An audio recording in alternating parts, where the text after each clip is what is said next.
Bueno, buenas tardes a todas y a todos. Muchísimas gracias por asistir. Gracias por darle sentido a este acto de presentación de la más reciente novela de Agustín Fernández Mayo, el libro de Todos los amores. Yo antes, si me permiten un breve repaso, antes de adentrarnos y conversar en relación a esta interesante novela, quiero decirles seguramente lo que ya saben, pero bueno, creo que siempre es una buena oportunidad de hacerlo. Decir que Agustín Fernández Mayo es coruñés de 1967 y aunque viaja mucho, reside en Palma de Mallorca. Es licenciado en Ciencias Físicas y miren, en el año 2000, digo esto porque creo que marcó un poco un momento, es para muchos de nosotros, también para mí, él acuña el término poesía pospoética, que profundiza en las conexiones entre el arte y las ciencias, el cual yo creo que él va a proyectar en toda su obra poética, tanto la anterior al año 2000 como en los libros que va a publicar a lo largo de la primera década de este siglo y hasta el año 2012, todos ellos felizmente reunidos en este volumen donde está toda su obra, porque cierto es que buena parte de sus libros en alguna oportunidad fueron editados en ediciones pequeñas, menores, y creo que es una auténtica noticia el hecho de que toda su obra poética se reuniera en este volumen publicado en el año 2012 por Seix Barral, que acompañaba también el inédito Ya nadie se llamará como yo, más poesía reunida 1998-2012, editado por Seix Barral.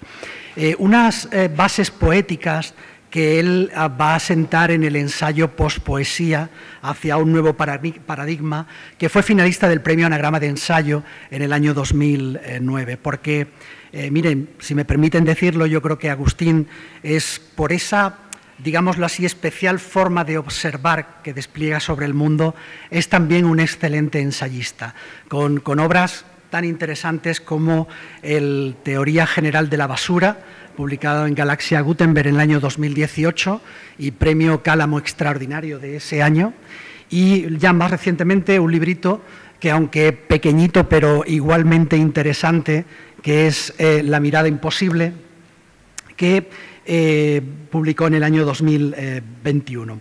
Y bueno, y como narrador, para ir avanzando un poco en esta presentación, cuenta con las novelas recogidas en el proyecto Nocilla, el conocido como proyecto Nocilla, que incluyen las tituladas Nocilla Dream del año 2006, Nocilla Experience del año 2008 y Nocilla Lab de 2009, las cuales están consideradas como auténticas renovadoras de las letras y actualmente todo un fenómeno internacional. Es interesante referir esto y justamente hoy hemos conocido por medio de sus cuentas en redes sociales que este proyecto Nocilla ha tenido justamente hoy el reconocimiento de Premio Europeo de las Letras, Premio Literario 2022 al mejor libro editado en holandés, ¿no? Me parece una noticia realmente maravillosa y que dan sentido de esa proyección internacional que está teniendo su obra. Así que enhorabuena, muchísimas felicidades por este premio que se ha conocido hoy, casi mientras viajaba, ¿no?, hacia aquí, hacia Málaga.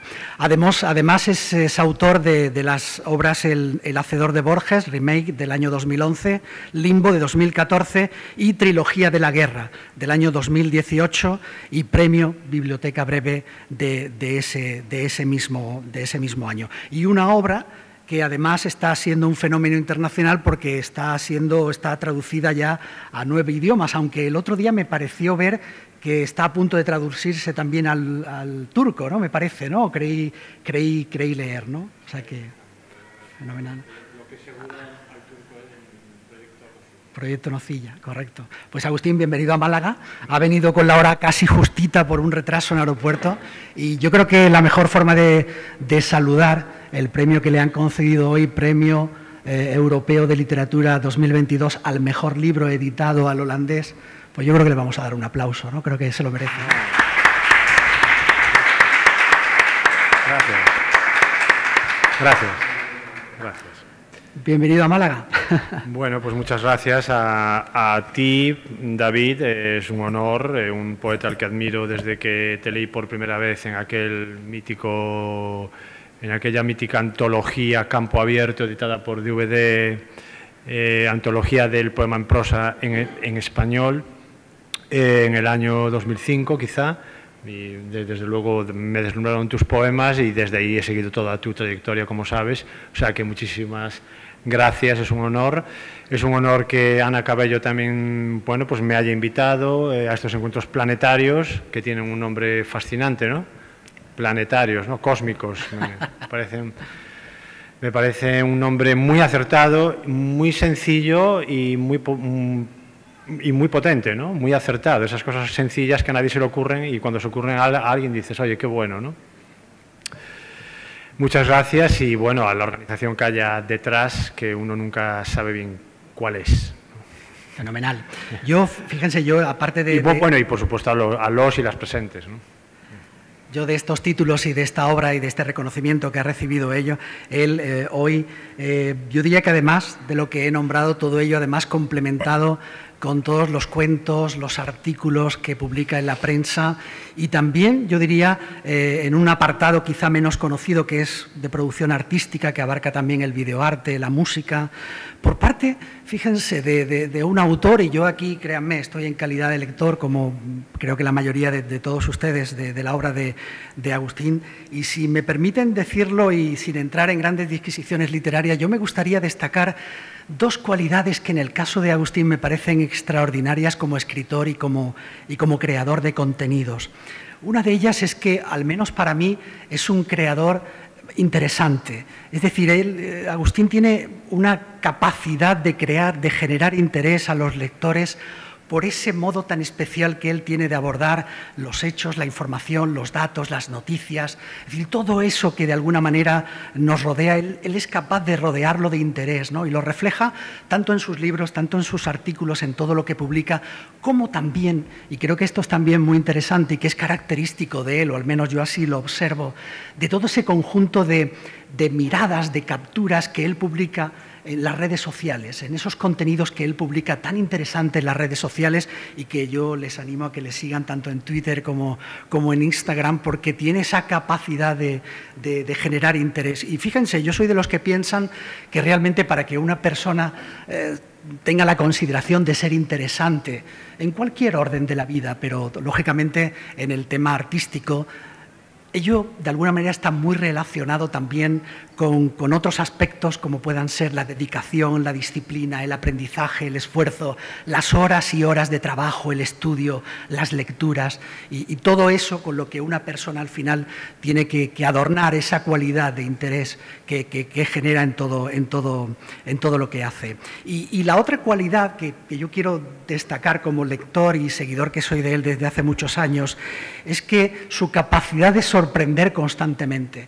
Quizás sorprender una vez es fácil, ¿no? Pero que siempre que realiza una publicación, realiza un libro, un artículo o publica cualquier contenido en Internet, en la red, sea capaz de sorprender, creo que es algo muy admirable y que probablemente yo entiendo que está movido por una tremenda curiosidad vital por rasgar, por descubrir qué hay detrás de las cosas, qué es lo que se oculta detrás un poco de los acontecimientos de la vida en definitiva, ¿no?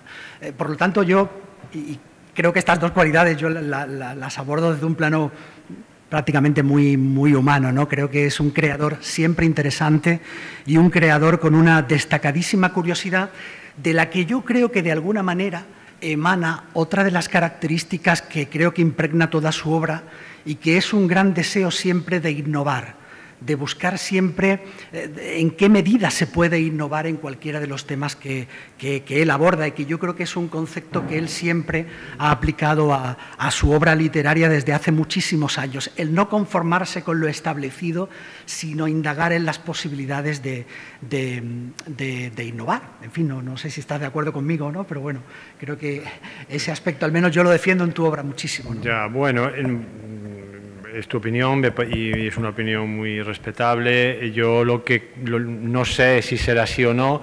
Yo lo que sí sé es que yo no escribo, se me oye, ¿verdad? Porque fluctúa, hace unas reverberaciones extrañas.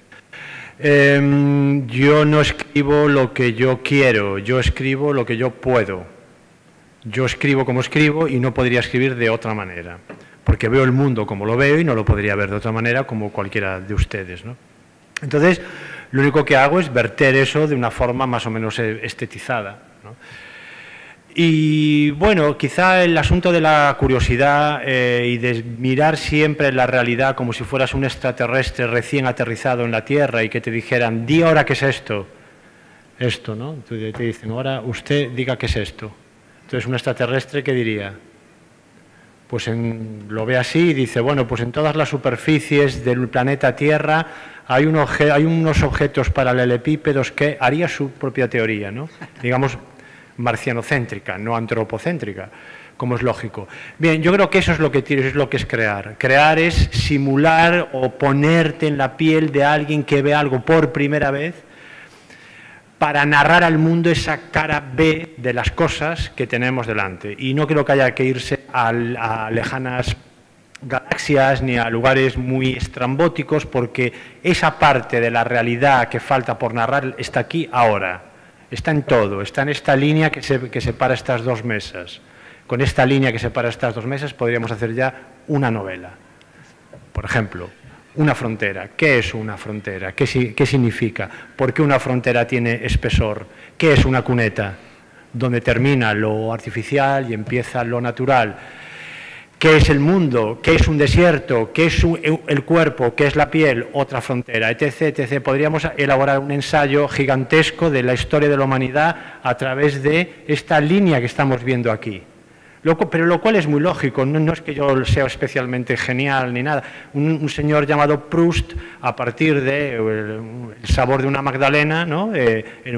Hizo, bueno, pues una obra que de N tomos, no sé cuántos tiene, y que cambió la literatura universal. Quiero decir con esto que, en mi opinión, la literatura, bueno, lo que llamamos literatura en general,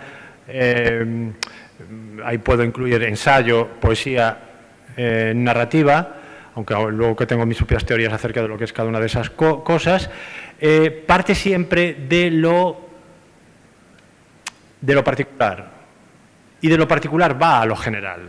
Es decir, del sabor de una magdalena, de una canción llamada Nocilla que merendilla de un grupo llamado Siniestro Total, de repente de ahí, o de una foto que ves en un periódico y ves un detalle y de ahí extraes todo un mundo, o de trilogía de la guerra, de una foto que veo de un campo de concentración y me fijo en un detalle que me lleva a una novela de 500 páginas.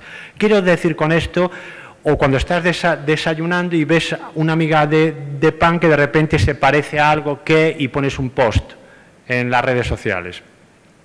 Un post, digamos, creativo, o con un intento de hacer algo creativo. Quiero decir con esto que esto es importante para mí, porque es algo de lo que me he dado cuenta a lo largo de los años, no al principio, que es importante ir de lo particular a lo general. Porque el caso inverso es lo que hace la teoría o la historia o la filosofía, grandes principios. ¿Qué es el ser? ¿Qué es la nada? ¿Qué es la esencia? Bueno, eso a la literatura no le interesa nada, y quien empiece queriendo narrar eso fracasará, porque lo que estará haciendo otro tipo de cosas, no estará haciendo literatura, ni ensayo, ni ensayo creativo, quiero decir, no ensayo académico, ni novela. Es al contrario, yendo de los pequeños detalles, crear algo que terminen hablando del ser de la nada, lo divino, pero es algo a lo que se llega, no de lo que se parte. Y eso es algo importantísimo, es aplicar el método inductivo a la creación, a la creatividad. Y esto ha sido muy, muy importante en toda mi narrativa porque yo no programo nada de lo que voy a hacer. Yo cuando voy por la página 100 escribiendo una novela, pues no sé lo que va a pasar en la siguiente página. Me influye lo que veo en la televisión, lo que hablo con un amigo ese día, o estoy cocinando y lo que veo en la cocina, o lo que veo o lo que hablo con mi esposa, o lo que hablo con un amigo. Es decir, todos esos detalles son los que van generando un mundo que, si tienes la mirada en modo poeta o en modo poesía, verás poesía ahí y sabrás extraer algo, ¿no? Por ejemplo, un libro al que se ha referido David, Postpoesía hacia un nuevo paradigma, que fue finalista del premio Anagrama de ensayo. El índice de ese libro es un huevo frito. ¿Por qué es un huevo frito? La fotografía de un huevo frito, con unas flechas señalando partes del huevo frito que son diferentes capítulos. ¿Por qué ese huevo frito? Porque yo, cuando tenía acabado el libro, estaba friendo ese mismo huevo en mi casa, lo estaba friendo y lo vi. Y vi que eso era el libro al completo, porque un huevo tiene muchas partes, tiene fronteras, tiene núcleo, tiene clara, tiene irregularidades, tiene muchísimas cosas que hablaban, que yo podía hacer la metáfora, en este caso visual, con todo el contenido de mi libro. Bueno, pues esa tontería, si quieren ustedes, a mí me llenó de emoción y creo que hay que tener valentía siempre para narrar y hacer las cosas sin prejuicios estéticos. Y dije, pues yo le voy a decir a Anagrama, pues yo ya era finalista, ya había sido anunciado el premio, estábamos ya en la edición de mesa, que yo quiero este índice. Dijeron, fantástico, pues nada, les parece. Quiero decir con esto que esos detalles son los que arman, y con esto acabo, porque yo puedo hablar mucho, David habla mucho, como han comprobado, pero yo puedo hablar 50 veces más, porque Entonces, quiero decir con esto que toda obra que a mí me interese es una obra, en términos antiguos lo podemos decir abierta, en términos contemporáneos podemos decir que es compleja y organizada en red, no en un sistema jerárquico arbóreo. Es decir, no hay un tronco principal del que sale una rama secundaria, una terciaria, y que para ir de la base del tronco a la última rama hay que pasar por todas las jerarquías intermedias, por el tronco, el subtronco, no. A mí eso no me interesa. Yo intuitivamente empecé ya a escribir de un modo intuitivo, sin pensarlo, en red. Es decir, organizando una red de conceptos, de metáforas, en mi caso son conceptos, metáforas, etcétera, que puedan unir la base del árbol con la rama más alta en un solo enlace. Eso es lo que te permite enlazar directamente algo de alta filosofía con algo de, por ejemplo, de la supuesta baja cultura de la publicidad o de la música o lo que queramos, en un solo link, y que sea pertinente y que tenga sentido y que no hagas el ridículo, si lo sabes hacer bien. Claro. Que funciona como un auténtico motor intelectual, en tu caso, ¿no? Como un gran motor creativo e intelectual, ¿no? Entrando un poco en lo que es esta novela y esta constante, digamos, que yo me refería de innovación y que tú has argumentado perfectamente. En este caso del libro de todos los amores, eliges como tema el amor, pero yo creo que no haces una novela estrictamente sobre el amor, sino que realmente es mucho más. También es un viaje de la mano de sus dos protagonistas por todo ese conjunto de categorías de amor que ellos son capaces de reconocer y de sentir, y que se observa a lo largo de estas páginas. Es decir, que aquí el amor funciona de alguna manera como un punto de partida también para referir otros aspectos que tienen que ver sociológicos, económicos, antropológicos, artísticos e incluso científicos, ¿no? Lo decías hace un momento, ¿no? En cierta medida, la literatura es realizar una mirada interrogante sobre todo lo humano, ¿no? Y tratar de hallar ciertas respuestas o ciertas soluciones. Lo que sí es verdad que a la hora de...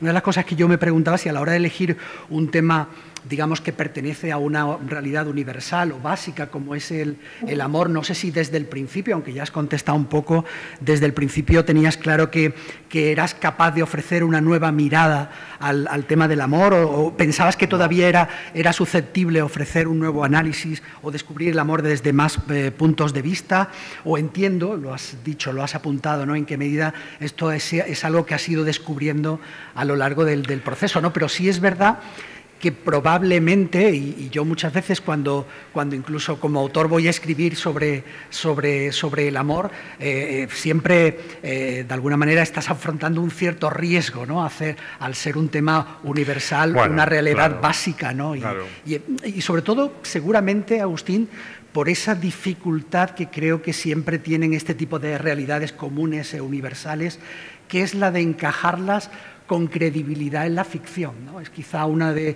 los grandes retos que pueda tener cualquier creador, ¿no? Y en tu caso, a la hora de hacer un libro que parte del amor, ¿no? Claro, bueno, es que ahí has dado una de las claves, porque yo comenté antes, no sé, la literatura no tiene mucho sentido que diga, voy a hacer una novela sobre, pues dije antes, el ser, Dios, la nada, la esencia. Sin embargo, yo con esta novela me contradije y planteé precisamente una especie de acto quijotesco, es decir, que yo quiero hacer una novela sobre el amor.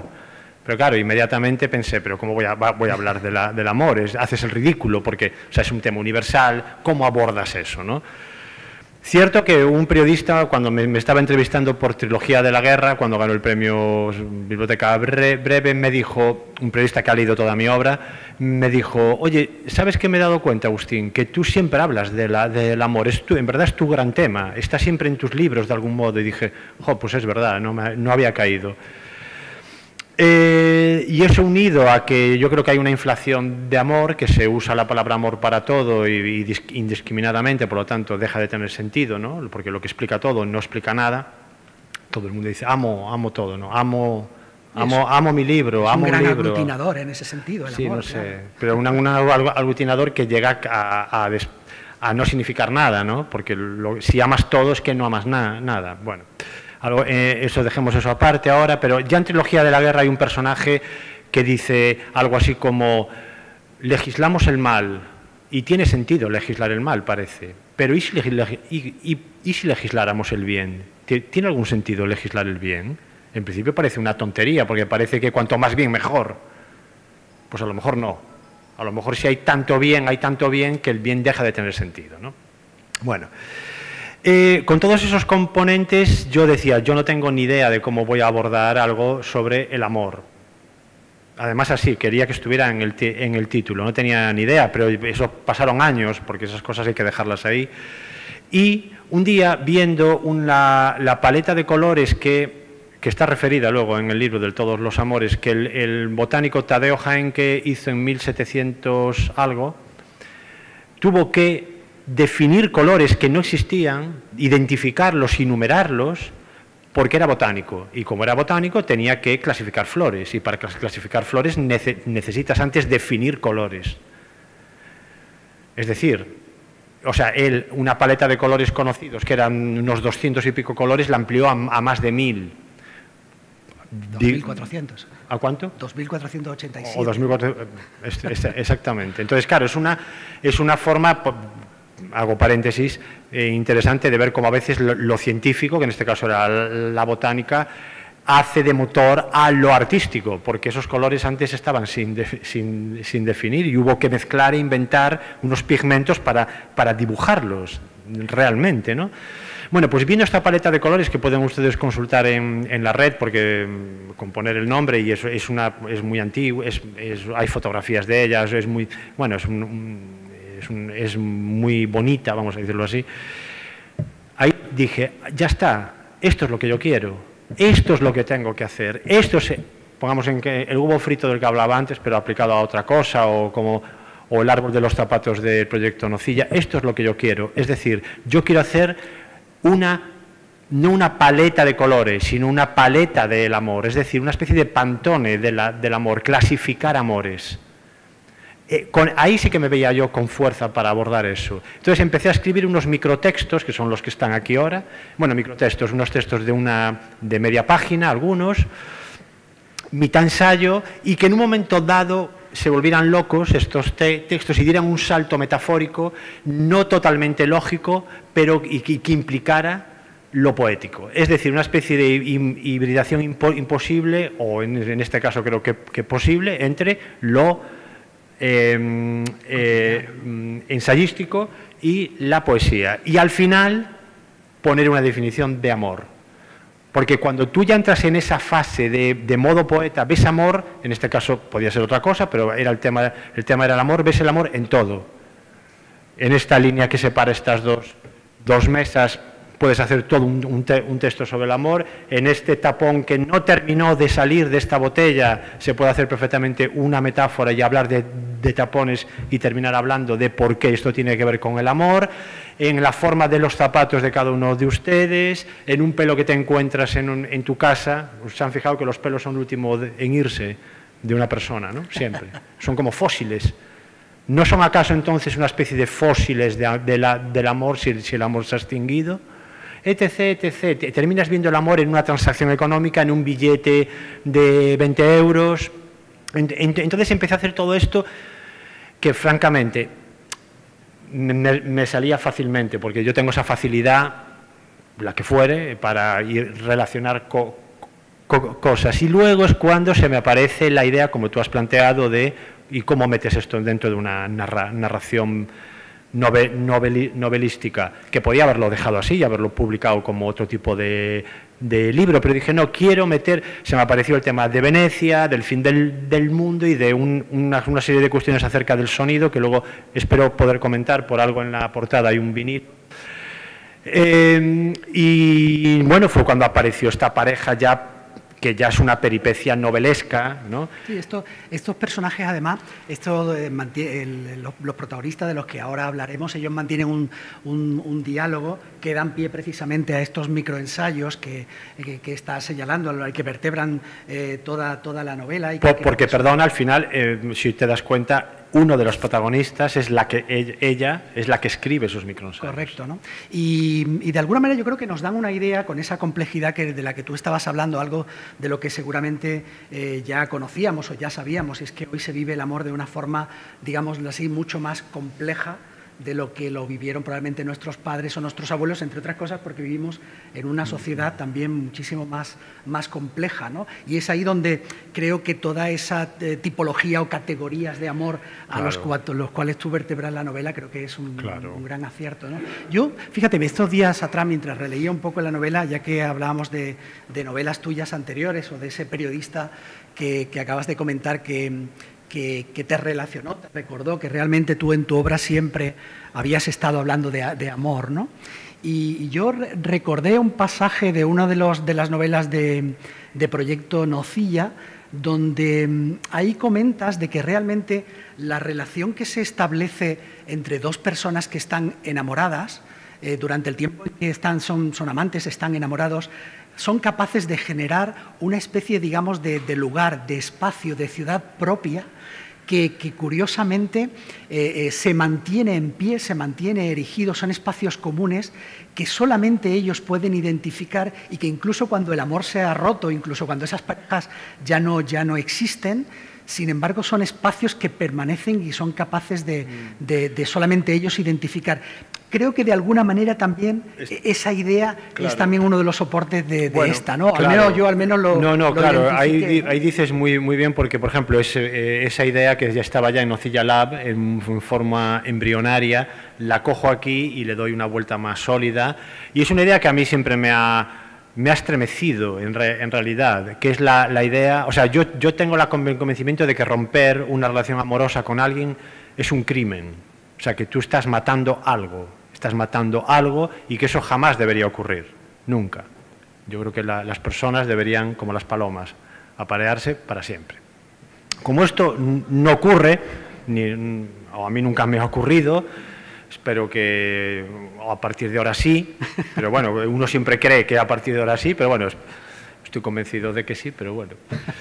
En fin, es una idea que cuando la piensas a mí me parecía bonita y luego sobrecogedora, que es lo, bueno, tú lo acabas de decir, la pareja crea un mundo propio que yo identifico como una ciudad propia, que solo ellos conocen y solo ellos pueden transitar. A mí esto ya me parecía una anomalía casi antropológica increíble, que exista en el planeta Tierra algo que solo 2 personas, o 3 si son un trío, que yo ya se lo digo, eso nunca funciona, o 4, 5 o 6, que aún funciona menos, que solo 2 personas puedan ver en el mundo. ¿Esto no lo consideran ustedes algo extraño? ¿No es importante tener aquí esta mirada de extraterrestre o de niño para maravillarse y para ver lo que hay? Porque esta botella la podemos ver muchas personas, este micrófono, algo que yo tengo aquí escondido, lo puedo sacar y termina viéndolo mucha gente, pero lo que crean una pareja solo lo ven ellos y nadie más. Eso me parece un acto extraordinario, que es lo que, por otra parte, lo que le da al amor algo, una unicidad, ¿no? Y es algo buscado por todo el mundo. Pero luego hay una segunda parte, que es que cuando eso se rompe, si es que se rompe, mi idea, que me parece estremecedora, o a mí me estremece, es que esa ciudad que construyeron juntos no desaparece, no se esfuma, no, queda, solo que queda como ciudad abandonada. Y queda como una ciudad abandonada que va vagando por el mundo buscando a alguien que la vuelva a pisar, pero ya nadie la va a volver a pisar. Ni los antes amantes podrán volver a transitar esa ciudad, porque ya no son amantes. Esa idea de esa ciudad perdida como postnuclear, pero en este caso es postamorosa, que aún existe y que existirá forever and ever, me parece una idea poética de una potencia, pero también antropológica y filosófica de una potencia importante. Y está en el libro. Bien, pues a este tipo de cosas me refería. Esto está narrado en no más de una página y al final pongo amor algo.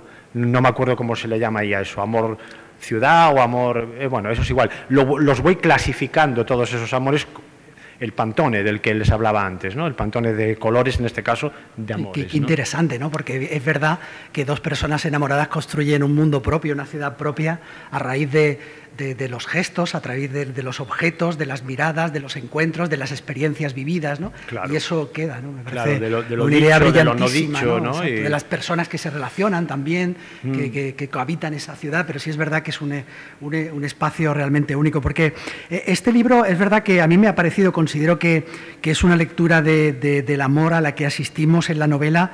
Se realiza básicamente, yo creo que en dos tipos de itinerario. Yo creo que tú ya lo has adelantado.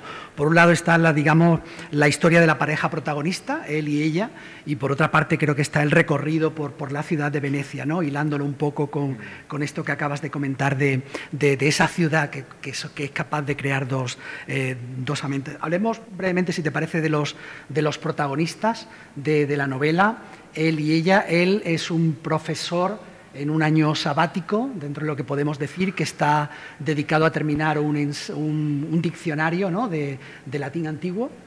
No sabía que había un latín antiguo y moderno, o sea que...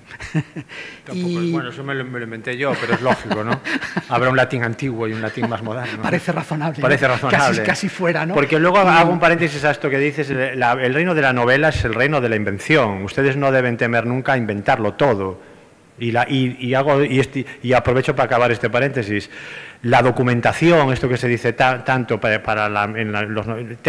la documentación para un novelista es como una losa de hormigón que le ponen en los pies y le hunde. O sea, nunca hay que documentarse más de lo necesario, porque eso te impide fantasear y te impide narrar. Perdón, continúa. Esa es una de las facetas que yo más admiro de Agustín, créanme, como lector suyo, ¿no? Y bueno, él se ha instalado conjuntamente con su pareja, con ella en Venecia, y ella efectivamente está escribiendo un ensayo que podríamos decir que rastrea la idea la idea, las expresiones, las transformaciones del amor a lo largo del libro, logrando con ello restituir de alguna manera el concepto de amor a lo largo de las páginas, o al menos es la impresión que yo tengo. Y quería hacerte ver un poco la impresión en la que yo he instalado de alguna manera como lector la novela, porque yo de alguna manera, según iban transcurriendo las páginas, veía que con ese ensayo que ella está escribiendo sobre la idea, sobre las transformaciones del amor, ella está elevando el concepto amor. Y por otra parte asistimos a una ciudad de Venecia que, como sabemos, es la realidad de una ciudad que se está hundiendo lentamente, ¿no?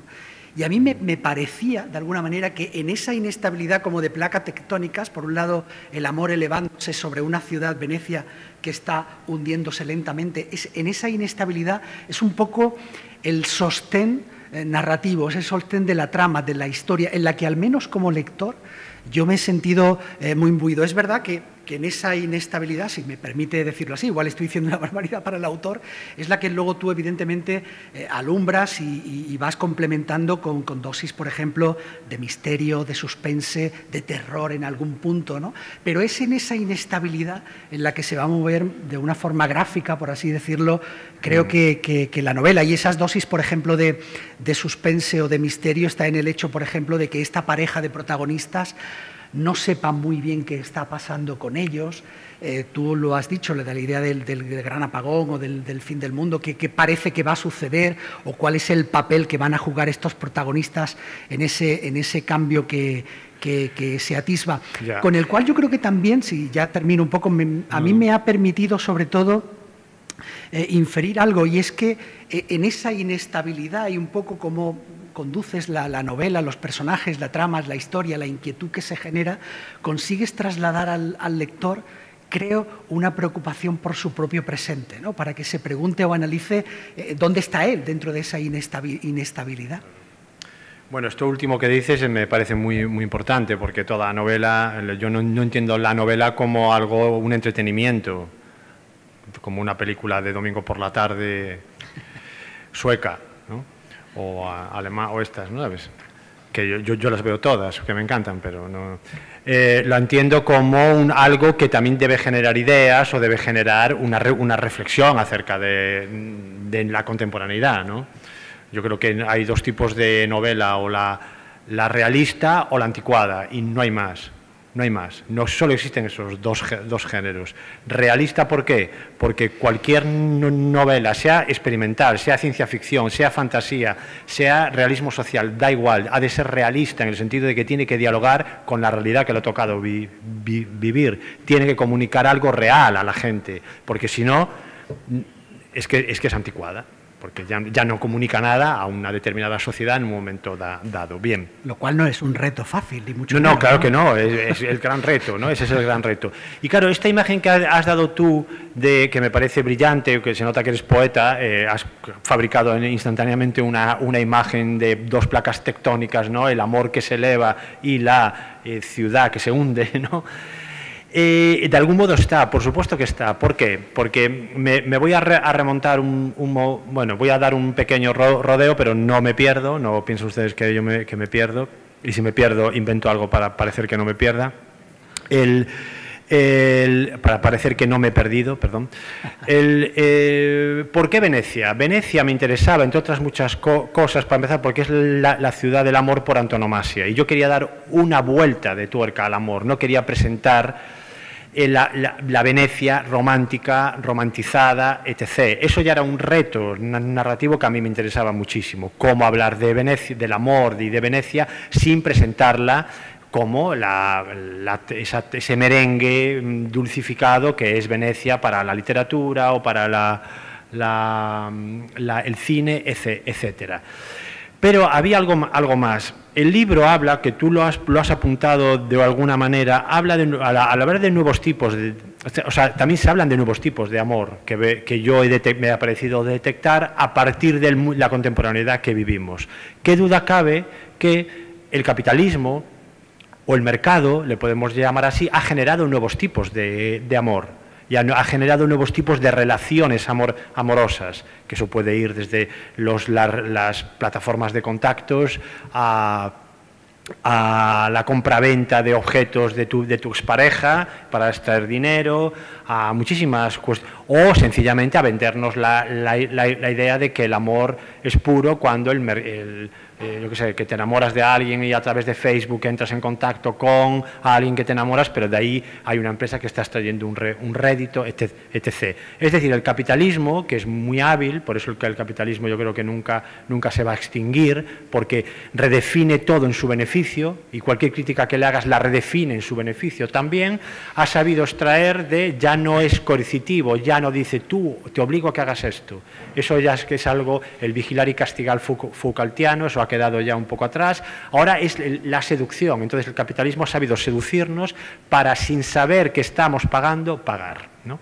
Bueno, y eso configura nuevas formas de amar, evidentemente.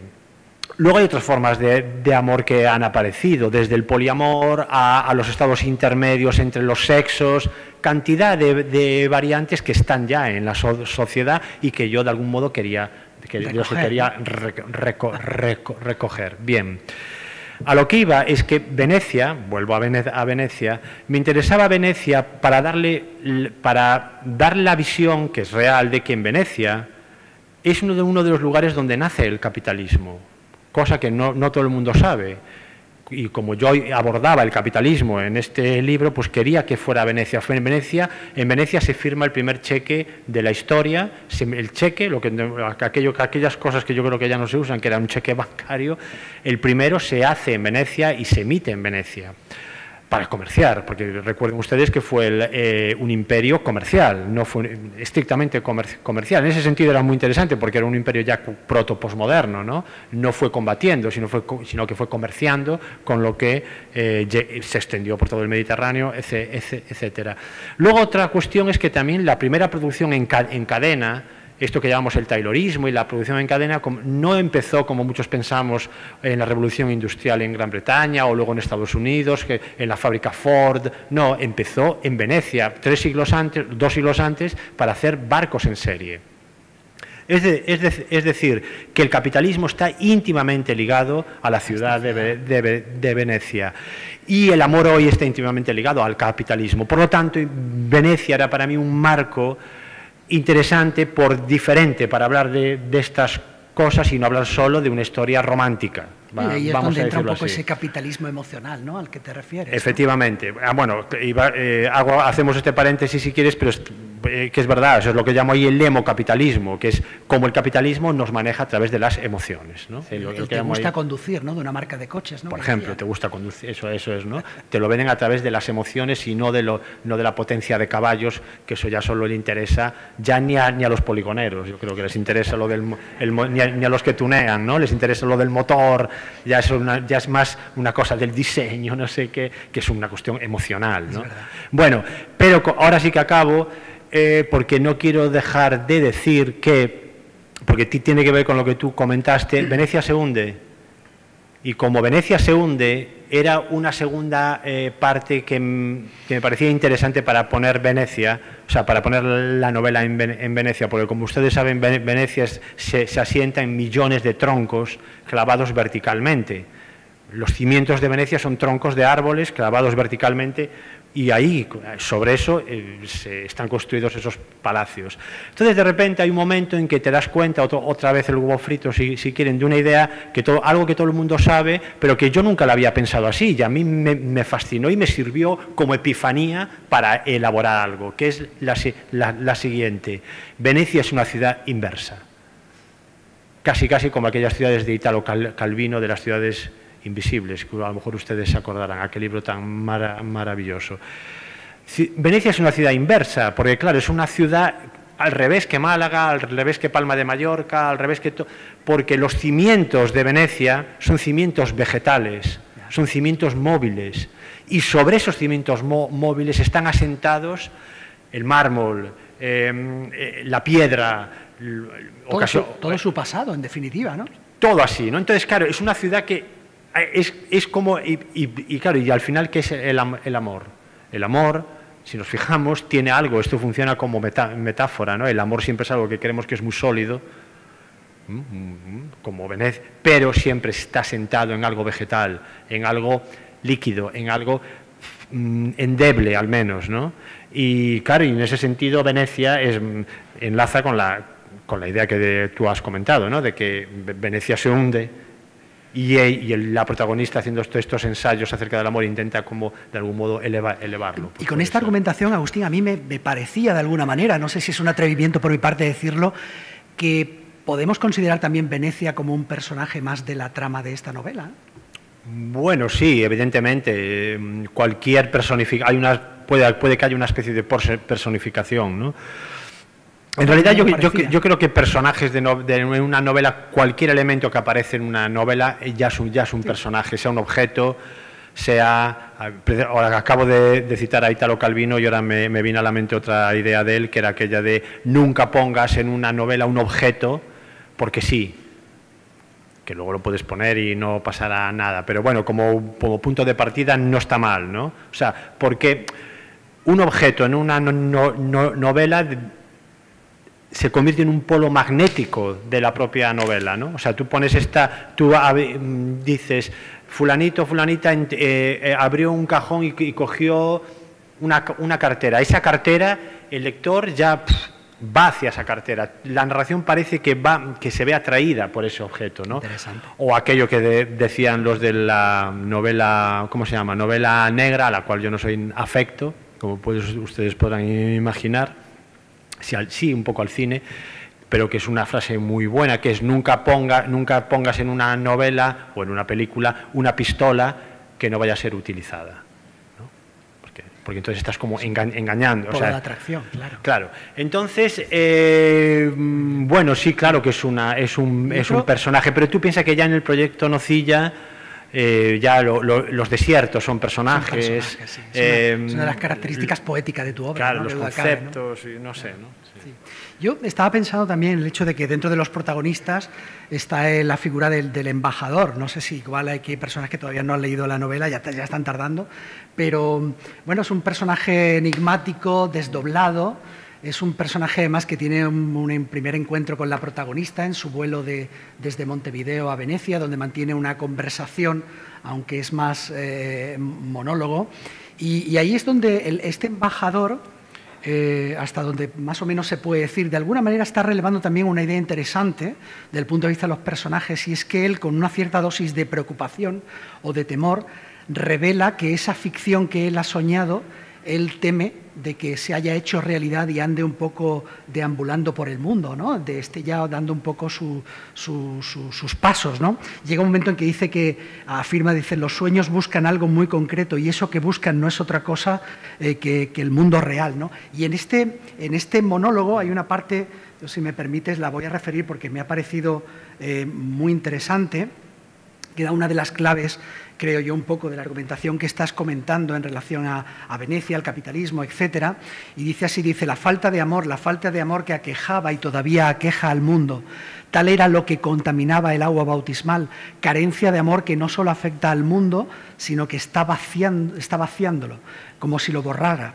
Y bueno, en resumen, lo que vengo a decir con estos ejemplos es que la dimensión fósil de las cosas es algo que, habiendo vivido en la latencia virtual, de pronto emerge, como su rostro, que me resulta muy familiar, como si a usted yo ya la hubiera visto antes en algún lugar, como si su rostro viniera de muy lejos en el tiempo, ¿no? Me parece una de las claves, porque además leyendo, digamos, esta parte, me recordó, Agustín, un poema tuyo, creo que de Carne de Píxel, del año 2009, que además he salido corriendo de casa del trabajo y no me ha dado tiempo a cogerlo porque no lo tenía como a mano, pero hay un poema en el que tú dices que algo así como que lo más difícil de narrar es siempre el presente, es decir, esta dimensión fósil de las cosas, el pasado, que de pronto emerge, ¿no? Y ahí en ese poema dices que lo más difícil de narrar es siempre el presente porque su instantaneidad no admite proyecciones, no admite fantasías, ¿no? Me parece una reflexión que de alguna manera está también en esta obra, y sobre todo porque estás hablando de Venecia, estás hablando del pasado, pero quizá una de las características también de tu obra, de tus inquietudes como creador, como escritor, yo creo que están también en el hecho de que no te preocupa tanto lo que fueron los acontecimientos en el pasado, las consecuencias que tuvieron en su momento, como que te interesa mucho averiguar en qué medida ese pasado sigue incidiendo todavía en nuestro presente. Y creo que esa idea también está un Claro. poco de forma transversal en el libro, ¿no? Esa idea, por empezar por este final, está en toda mi literatura y es una de las cosas que me interesa más. Es decir, no verter una mirada romantizada acerca del tiempo y del mundo. Es decir, a mí lo que me interesa del pasado, lo que me interesa, por decir algo, por poner un ejemplo, de una mandíbula que se encuentra de un neandertal, no es conocer cómo tenía la mandíbula el neandertal. Y si ustedes lo piensan, a ustedes tampoco eso les interesa nada, porque el neandertal ya no está aquí. ¿O sí? Ahí está. ¿Por qué me interesa esa mandíbula? Porque esa mandíbula sí que está aquí aún, me dice cómo soy yo hoy. Es decir, no una mirada para cantar una pérdida, que es la mirada romántica, sino al contrario, cómo lo perdido viene al presente para construir mi identidad hoy y decirme cómo soy yo hoy y ayudarme a vivir hoy. Eso es lo que a mí me interesa. En toda mi narrativa y en mi poesía es esto, ¿no? Cuando aparece una fotografía o un hecho o algo, siempre es para venir al presente, es como un tiempo inverso, o si queremos una arqueología inversa, ¿no? Que no canta el pasado, sino que viene aquí. Esto lo desarrollé bastante en Teoría General de la Basura, aunque está en toda mi narrativa, ¿no? Y me parece una idea, de hecho, muy interesante, ¿no? Y bueno, y luego, bueno, Venecia, pues no sé, es que claro, es que es una ciudad que yo tenía muy mala relación con ella. Yo la primera vez que fui a Venecia me pareció una ciudad absurda.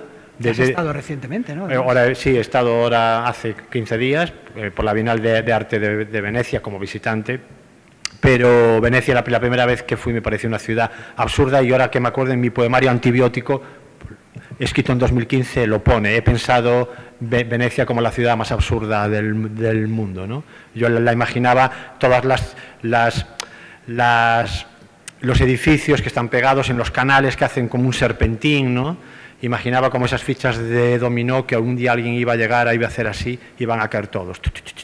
¿Se imaginan ustedes Venecia cayendo toda? A mí me parecía una imagen bellísima, ¿no? Soñaba con la destrucción de Venecia. Al final la destruí, pero en una novela, ¿no? Quizá porque también representa un poco todo lo... Venecia quizá pueda representar, uniéndolo con la idea del capitalismo, todo lo bueno y todo lo malo que ha hecho el capitalismo en Venecia. Sí, ¿no? pero en mi caso no era, en aquel momento no era por eso, era porque me parecía una ciudad amanerada, en fin, un pastiche, ¿no? Cosa que no entiendo bien en mí, porque a mí me encantan los pastiches. Yo he estado en Las Vegas, me encantan Las Vegas, y si se fijan, Venecia es una especie de Las Vegas del siglo XVII o XVIII. La capilla de San Marcos es un pastiche de cosas robadas de Bizancio, cosas robadas de Persia, cosas robadas de Roma, y todas puestas allí, que aquello no tiene. La verdad es que es una mezcladiza, que allí no hay manera de aclararse, y es un poco Las Vegas de la época, ¿no? Aparte del turismo y todo esto. Como se nos acaba el tiempo, a lo mejor no quiero irme sin comentar algo, pero que tiene que ver con lo que estamos hablando, ¿no? Que es la siguiente idea, porque dije que la iba a comentar y no quiero irme sin comentarla. ¿Por qué el vinilo de la portada? Sí, hablemos un poco de esa relación entre lo analógico y lo digital, ¿no? Que está también sonidos, un poco, y los sonidos. Y los sonidos, ¿no? Hay un momento en el que estos personajes empiezan a sentir signos de algo, pero no saben qué es. Lo que no saben ellos es que son los elegidos para asistir al fin del mundo y refundar un nuevo mundo. Es decir, no es una novela distópica ni apocalíptica. Descreo del discurso distópico y apocalíptico. Quienes les digan que el mundo se acaba, echen a correr, porque les quieren engañar. El mundo llevan 30 años diciéndonos que se acaba y aún no se ha acabado, ni se va a acabar, porque es una forma de inducir miedo a las personas, ¿no? Entonces, cuando le has inducido miedo a alguien, ya lo tienes absolutamente dominado, ¿no? Entonces, yo me niego a que me digan que el mundo se va a acabar. El mundo se acabará o no, quién lo sabe. Bueno, entonces, esta idea está en la novela, que es la idea de que estas personas son una especie de Eva y Adán que fundan un mundo nuevo. Bien. ¿En dónde está contenida toda esa información? Pues yo pensé, bueno, lo normal hoy día sería plantear una especie de sótano gigantesco donde estuvieran millones de computadoras y servidores, donde está almacenada la información del mundo y tal, y dije, no, me apetece plantear algo totalmente analógico, como volver al fuego, en plan de que lo que nos salvará no va a ser el aire acondicionado, sino el fuego. Lo elemento básico. Claro, entonces ese tipo de cuestión se me ocurre al pensar que toda la información del mundo estará contenida en una especie de esfera mágica que aparece en el libro, que es una esfera de vinilo. No es un vinilo, es una esfera de vinilo que contiene toda la información del planeta Tierra. Bien. Fenomenal. Y que además brilla y bueno, es una imagen muy fantástica, porque claro, el libro tiene toda esa dimensión del reino de la fantasía, porque por eso es novela, ¿no? Si no sería otro tipo de cuestión. A lo que voy, esto se me ocurre por una idea que está se me ocurre cuando estábamos precisamente yo y todos ustedes encerrados en nuestras casas en el confinamiento pandémico. Y frente a mi habitación, a mi habitación, bueno, a donde escribo, en Mallorca, hay unos árboles urbanos que siempre se mueven y arañan la fachada del edificio de enfrente, ¿no? Cosa que me da mucha pena porque por los del edificio, ¿no? Porque digo, a ver si los cortan ya, un poco esas ramas, ¿no? Porque es muy incómodo, supongo, para ellos, ¿no? El caso es que viendo arañar a los árboles esa fachada, de repente pensé, joder, claro, es que esos árboles están dejando surcos. Pero claro, todo en el planeta Tierra tiene surcos y microsurcos.